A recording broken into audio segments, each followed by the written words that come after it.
Polavaram project పనుల పట్ల కూడా ముఖ్యమంత్రి గారు సంతృప్తిని వ్యక్తం చేయడం జరిగింది. అందులో ముఖ్యంగా ఏదైతే పోలవరం సివిల్ వర్క్స్ ఏవైతే ఉన్నాయో అంటే 81.70% మరి ఈ రోజు వరకు జరగడం, అంటే 81.70% ఇప్పటి వరకు సివిల్ వర్క్స్ జరగడం.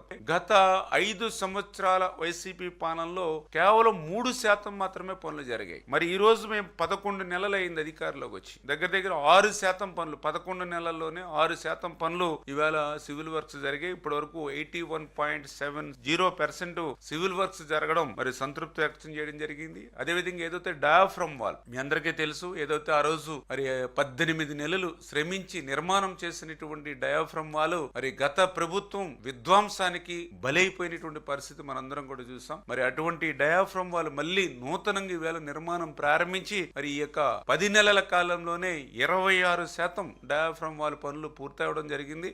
ఏదైతే రేపు 2025 డిసెంబర్ కల్లా మిగిలినటువంటి శాతం కూడా పూర్తి చేసేటువంటి ప్రణాళికను అమలుపరచమని చెప్పేసి కూడా మరి డైరెక్షన్స్ ఇవ్వడం జరిగింది. అక్కడ శాండ్ ని గట్టిపరచడానికి వైబ్రో కాంప్రెక్షన్ పనులు ఏవైతే ఉన్నాయో అవి కూడా 54% పూర్తయినవి.